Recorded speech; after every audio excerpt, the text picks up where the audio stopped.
ನಮಸ್ಕಾರ. ಜೀನಿ ನ್ಯೂಸ್ ವೀಕ್ಷಕರಿಗೆ ಸ್ವಾಗತ.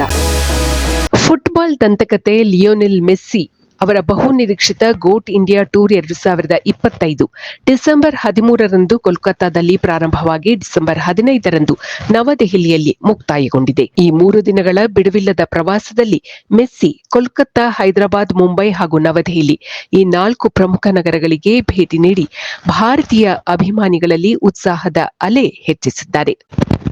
ಭಾರತದಲ್ಲಿನ ತಮ್ಮ ಪ್ರವಾಸವನ್ನು ಕೋಲ್ಕತ್ತಾ ನಗರದಿಂದ ಆರಂಭಿಸಿದ್ದ ಮೆಸ್ಸಿ ಅವರು ಅಲ್ಲಿನ ಸ್ಟಾಲ್ ಲೇಕ್ ಸ್ಟೇಡಿಯಂನಲ್ಲಿ ಏರ್ಪಡಿಸಿದ್ದ ಕಾರ್ಯಕ್ರಮದಲ್ಲಿ ಭಾಗವಹಿಸಿದ್ದರು. ಆದರೆ ಬಹಳ ಕಾಲ ಸ್ಟೇಡಿಯಂನಲ್ಲಿ ಮೆಸ್ಸಿ ಅವರು ಇರಲಿಲ್ಲ.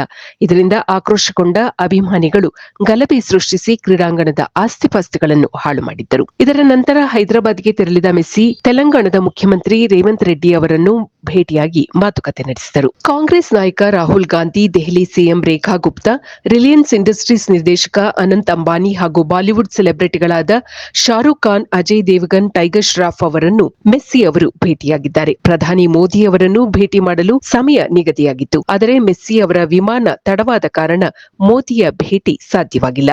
ಮುಂಬೈನಲ್ಲಿ ನಡೆದ ಪ್ರಮುಖ ಕಾರ್ಯಕ್ರಮವೊಂದರಲ್ಲಿ ಮೆಸ್ಸಿ ಅವರು ಕ್ರಿಕೆಟ್ ದಂತಕತೆ ಸಚಿನ್ ತೆಂಡೂಲ್ಕರ್ ಹಾಗೂ ಕ್ರಿಕೆಟ್ ದಿಗ್ಗಜ ಎಂಎಸ್ ಧೋನಿ ಅವರನ್ನು ಕೂಡ ಭೇಟಿಯಾಗಿದ್ದರು. ಸಚಿನ್ ಅವರು ಮೆಸ್ಸಿಗೆ 2011ರ ವಿಶ್ವಕಪ್ ವಿಜಯದ ಸ್ಮರಣಾರ್ಥ ಜೆರ್ಸಿಯನ್ನು ಉಡುಗೊರೆಯಾಗಿ ನೀಡಿದರು. ನಂತರ ಮೆಸ್ಸಿ ಅವರು ದಾನಕ್ಕಾಗಿ ಹಣ ಸಂಗ್ರಹಿಸುವ ಫ್ಯಾಷನ್ ಶೋ ಒಂದರಲ್ಲಿ ಭಾಗವಹಿಸಿದ್ದರು. ಲಿಯೋನೆಲ್ ಮೆಸ್ಸಿ ಅವರನ್ನು ಸಾಮಾನ್ಯವಾಗಿ ಫುಟ್ಬಾಲ್ನಲ್ಲಿ ಗೋಟ್ ಎಂದು ಕರೆಯುವುದರಿಂದ ಅವರ ಭಾರತ ಪ್ರವಾಸವನ್ನು ಗೋಟ್ ಇಂಡಿಯಾ ಟೂರ್ ಎಂದು ಬ್ರ್ಯಾಂಡ್ ಮಾಡಲಾಗಿದೆ.